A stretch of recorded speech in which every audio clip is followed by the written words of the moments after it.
India में जो status रहता है फॉरेस्ट का, हम कहाँ पे बढ़ा है, कहाँ पे घटा है, कौन से ऐसी चीजें हैं, तो उसको आप इग्नोर करके मत जाइए। तो ये आप ऐसे इस तरीके से इन चीजों को अगर करेंगे तो ज्योग्राफी से रिलेटेड क्वेश्चंस मोस्ट प्रोबेबली आप वहाँ पे सॉल्व कर लेंगे।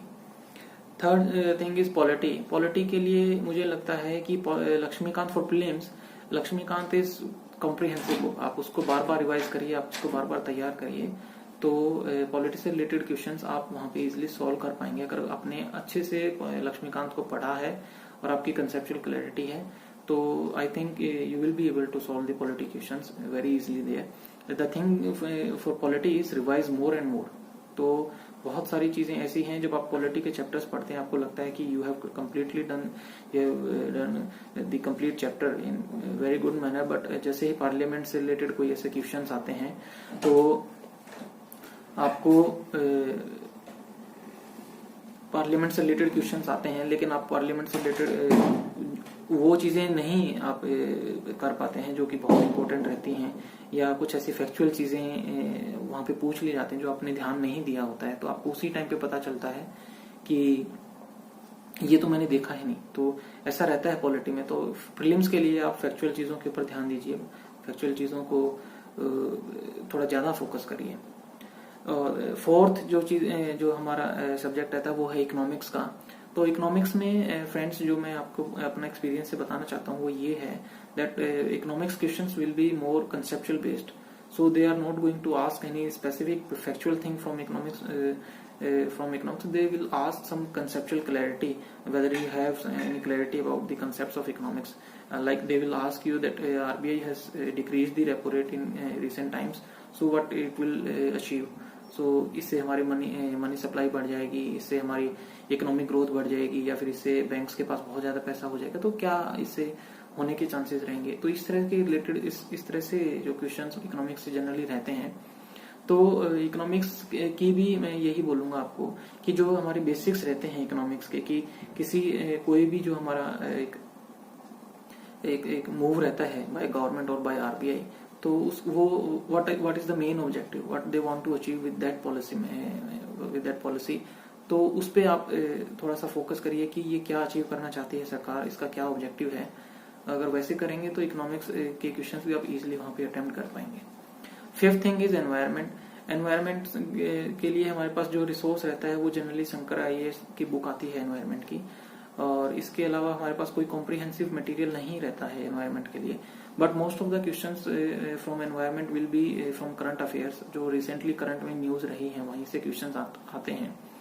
और एनवायरमेंट से जो क्वेश्चंस रहते हैं जनरली मैंने ये देखा है कि जो अभी करंट में जो बहुत ऐसी न्यूज रहती हैं एनवायरमेंट से रिलेटेड, जैसे कि climate change is one thing, second thing is global warming जो है अपना वो, और अभी जो है फॉरेस्ट फायर्स बहुत चल रही हैं वो चीजें, और फोर्थ जो है जैसे एनवायरनमेंट में लास्ट टाइम पूछा था कि एग्रीकल्चर वगैरह में जो हम पेस्टिसाइड्स का यूज करते हैं वो क्वेश्चन आया था।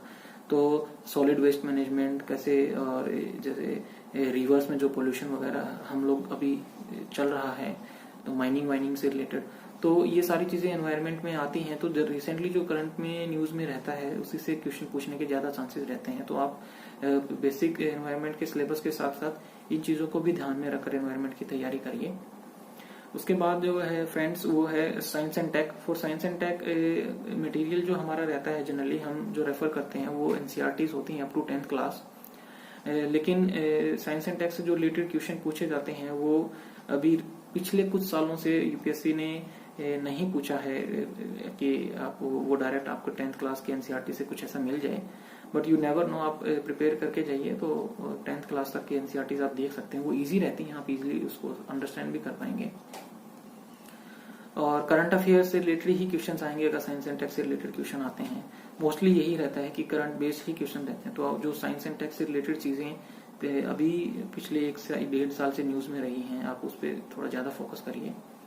करंट अफेयर्स जो हमारा मेनली रहता है वो हम कैसे प्रिपेयर करें, इस पे हम एक थोड़ी सी बात कर लेते हैं।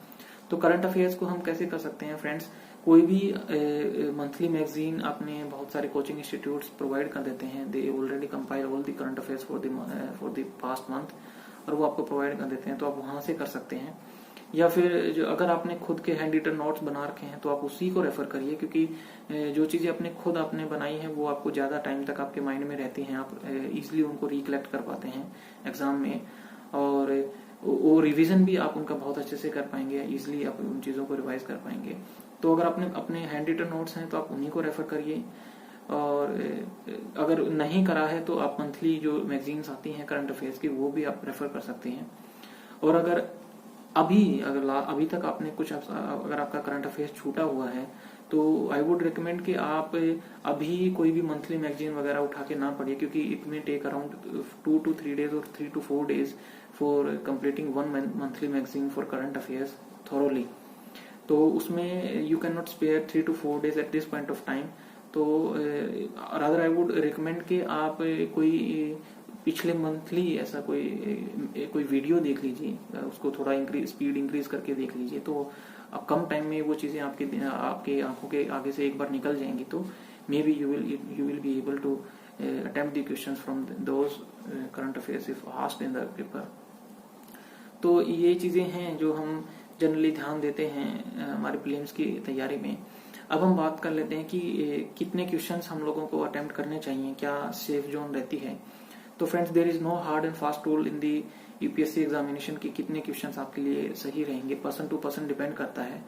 बहुत सारे फैक्टर्स होते हैं कि आपकी एक्यूरेसी कितनी है, आपकी स्पीड कितनी रहती है, और तो इसके लिए आई वुड रिकमेंड कि आप मॉक टेस्ट दीजिए। मॉक टेस्ट में आप देख लीजिए कि आपकी एक्यूरेसी कितनी रहती है।